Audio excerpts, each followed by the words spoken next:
Boy, am I happy that it is Black History Month. That means everybody that is not black has to kneel down and proceed to guzzle my nuts until the end of the month.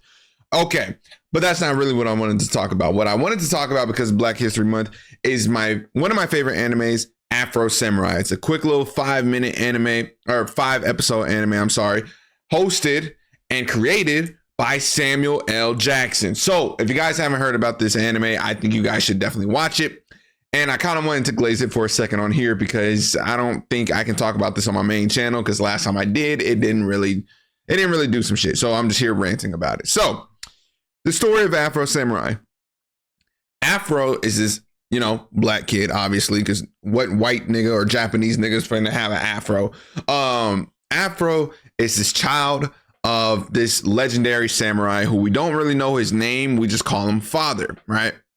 And Father has something called the #1 headband. Now, in this universe, the #1 headband is like, y'all know on Fortnite, the little gold crown, how it shows you on the map and everybody's trying to hunt you down because that gives you like extra XP or some shit. That's essentially what the #1 headband is.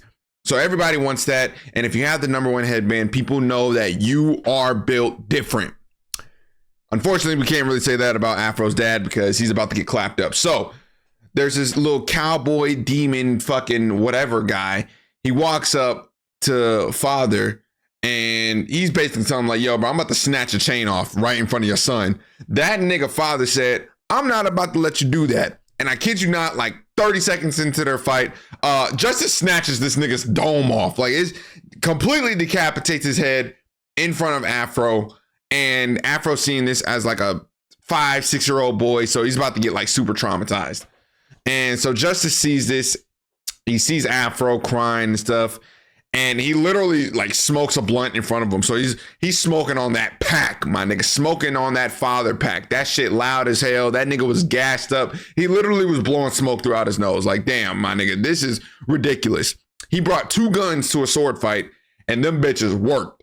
So he cuts off Afro's dad's head, and he pretty much tells Afro like, yo, bro, you too young, you too weak.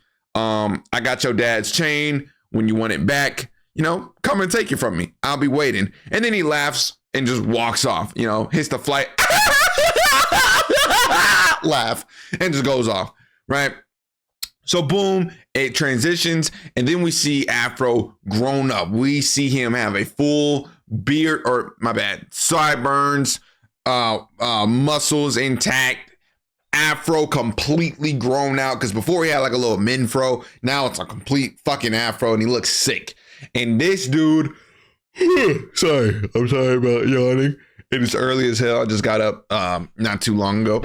But we cut to see that Afro is about to solo this entire squad, bro. And it's like 100 niggas against 1. And when I tell you he was putting belt to ass on every single one of them, bro, it was no competition. I think he walked out of that first major fight completely unscathed. And it's so awesome because the music in this show is fire. They got stuff like damn near like Wu-Tang Clan type beats in there and shit. It is insane. The casting of everybody is crazy. They got Yuri Lowenthal in that bitch. Sasuke, Spider-Man, what's his name? Luca from Bayonetta. They got legendary voice actors in there. You know what I mean? So another thing that I wanted to like really get into from this anime, not just like the solo aspect of how Afro is just clapping up this army, but pretty much the story of it. I really do like the story because it's one big revengeance story. And me personally, I love vengeance stories with the exception of Redo Healer. That didn't feel like a revenge story. That just felt like porn. That felt like revenge porn. I'm not going to lie. That was so unhinged. Every single episode, somebody was getting fucked. Like there was like a bull that like fucked a dude in one episode, and I had to cut that shit off. I was trying to thug it out. Maybe, I'm thinking this Game of Thrones type shit. Like, okay, Game of Thrones has some very uncomfortable moments, but it's really amazing for most of the series until it got to that god awful ending. But yeah, none of that happened. It was crazy in Redo of Healer. But in this show, it's nothing but blood and death, pretty much. Afro is willing to kill anybody. So we go back in time again because it jumps to the future and then it jumps to the past. And we see that Afro is like a teenager, right? And when Afro was a teenager, he ends up going to this school or being a part of this like samurai school. And I forgot his master's. I think they just called him Master. Crazy. They called him Master. No, he was not black, so don't take that in the wrong way. And that was pretty much the master of the entire dojo. He helped raise all the kids there, and he pretty much treated them like they was their father, or they was his sons, and he was being the great father, looking out for them. And while there, Afro meets this dude named Gino, which is who Yuri Lowenthal plays in the show. He meets this dude named Gino, and they become like best friends. They are like brothers, bro. I'm talking, we see them scrap it out with so many people, and it is insane. However, Afro is so obsessed with getting revenge for his father, and his father, his last words before he, completely died was avenge me. So of course, when you tell your son that, clearly that nigga's going to have that locked into his brain. So he makes the decision that he is going to kill any and everybody that gets in his way. It doesn't matter if it's friend or foe. So the master pretty much gets intel on Afro. He's asking him all these questions because he knew his father personally. And he's like, what are the lengths are you willing to go for the headband? And Afro's like, I'm pretty much willing to do anything. And the master has the number 2 headband. The number 2 headband means you are second place to number 1. I don't know why I just explained that. Y'all should know that. That's common fucking sense. So Afro is willing to kill his master essentially because his master says, look, bro, if you want this headband, you're going to have to kill me. And when he tells him that, their school ends up getting pretty much infested by all these terrorist samurais. They are bombing the school. They're killing all the students. A lot of Afro's friends die. Gino's little sister, she gets killed. And it's just super hectic, right? And the master is telling Afro, like, dude, if you want to go on a revenge path, this is what's going to happen. You're going to lose everybody. There's going to be so much blood. There's going to be so much death. You're not going to experience peace. This is what your life is going to become. And he's pretty much trying to tell him that, look, you can still do this, but I'm advising you to let it go. Afro said, fuck you, nigga.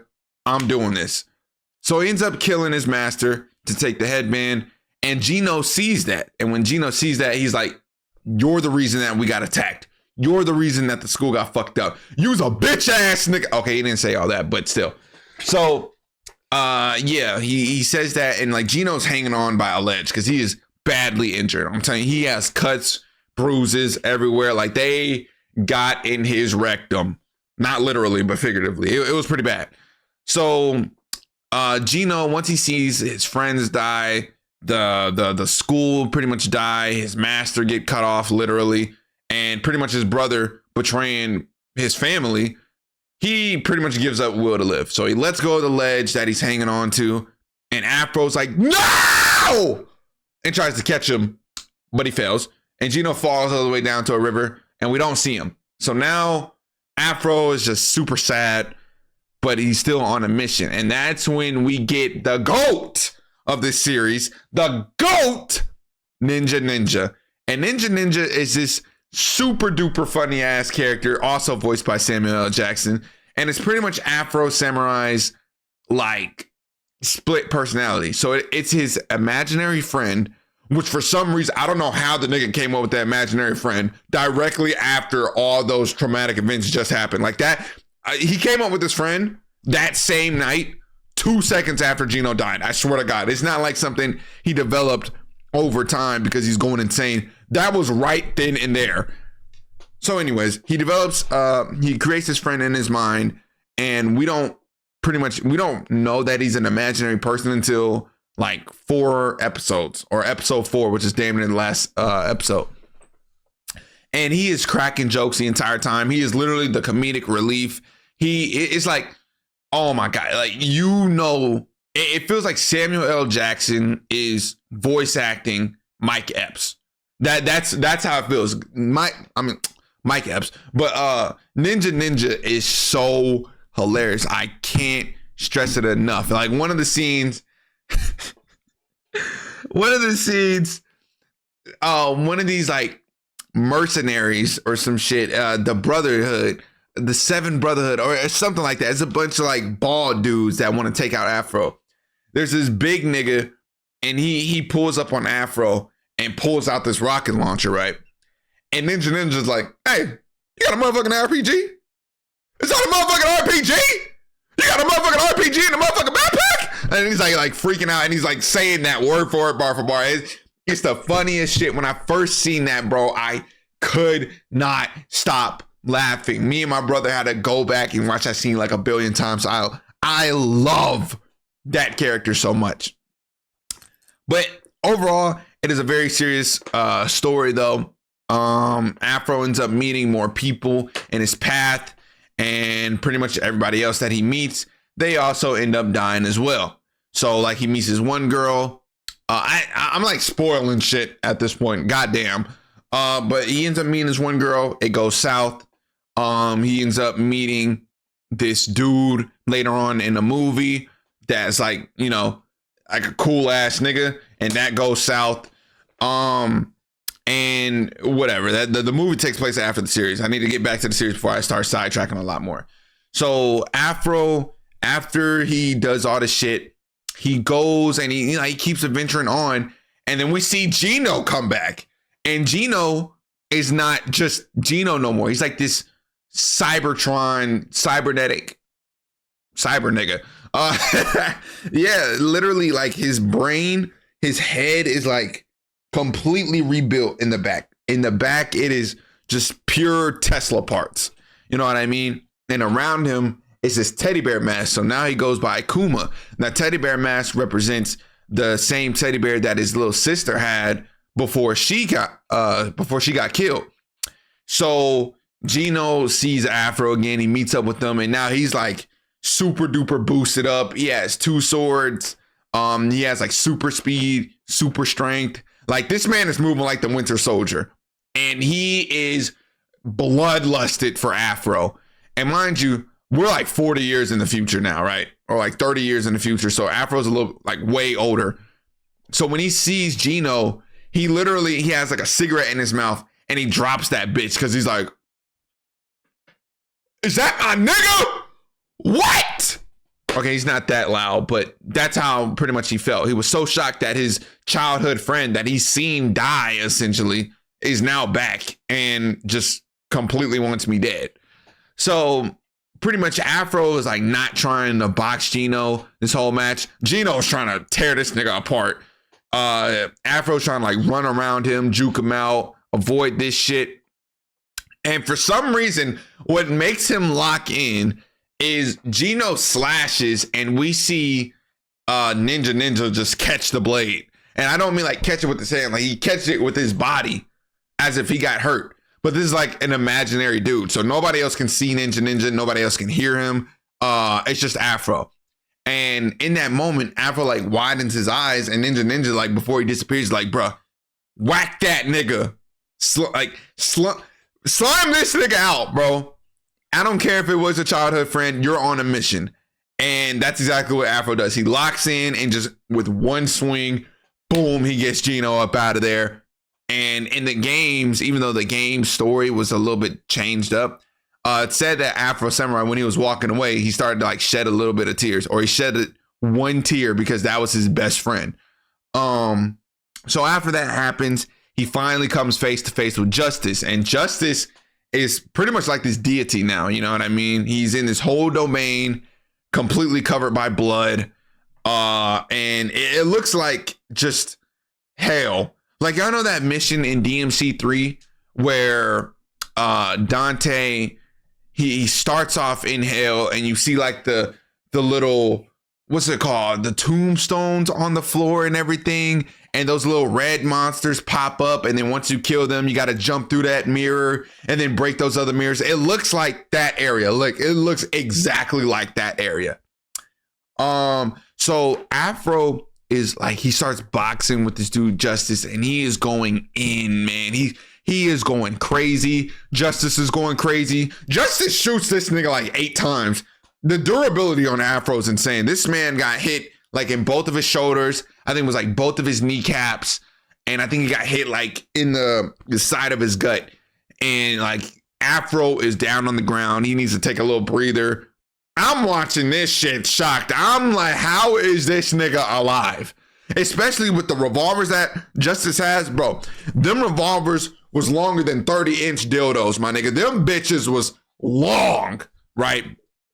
So I know with the extended, an extended muzzle, I think that's what it's called. I don't know why I just jacked my finger off right there, but an extended muzzle, I know that increases the power of a gun. And then on top of that is revolvers, and these are powered up revolvers. So I know them bitches hurt. So how did Afro not get his body parts just completely splattered across the screen? I don't know, but he's the GOAT.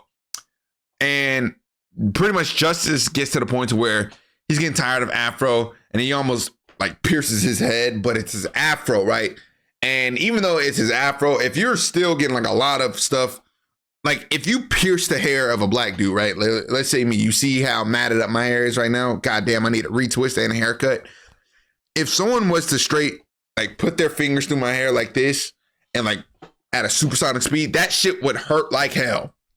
And that's pretty much what happens with Afro. Justice spears this man's Afro super hard, and he's like hanging on this spear now. So he's down, he's looking like this, and Justice is about to smoke one up.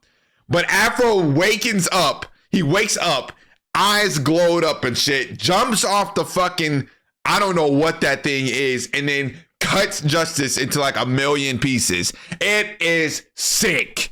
So he slides back for his pops, and then the whole domain ends up breaking up, and he finally avenges his dad. So he makes it back home, and when he makes it back home, because it is like a little time jump again, Gino's there, and we find out that they had a second round that they ran up, and Gino got fucked up again. It got completely off screen. It sucks to say, but yeah, the next movie, it shows that Gino's brought back again. But yeah, Afro completely speed blitzed him, and they said he's mainly not even human no more. He's like 99% machine, because I don't know what all happened, because of course it was off screen. But yeah, my nigga Gino got done dirty. And the movie that came after it, his dad, or Afro's dad, came back to life as a zombie pretty much. And I'm not saying it's like Resident Evil. No, it ain't stupid like that. The people that was helping Gino, because they have like advanced tech, they grab or they find Afro's father's skull, because they raid his place after Afro Samurai is retired, because the movie takes place like 10 years or like 5 years after Afro finally got his revenge. They raid his place, drag Afro through all these graves and shit with a motorcycle. It's brutal. They find his dad's skull. They take that bitch up, bring it back to the lab, revive him. And now when he's fully revived, Afro's dad becomes a monster, like a uncontrollable Cell Max ass monster. So Afro's father, he sleeps everybody there. He fucks up Afro. He fucks up Gino again. Gino's 0 for 3 in this series. My God, 0 for 4 technically if you want to count the school. And sleeps the creators or the people that created him. And then Afro has to get back up and fight his dad. It's a whole bunch of super cool, crazy, emotional, impactful shit. And I think everybody should watch it again, because I know a lot of y'all have very, very terrible attention spans. And this show is 5 episodes plus a movie. Nigga, you can watch all that in half a day. So get on that. Afro Samurai is great. I just wanted to come on here and talk about that because it's Black History Month. So why not show, my love for a black character? Go subscribe to a black YouTuber right now, my nigga.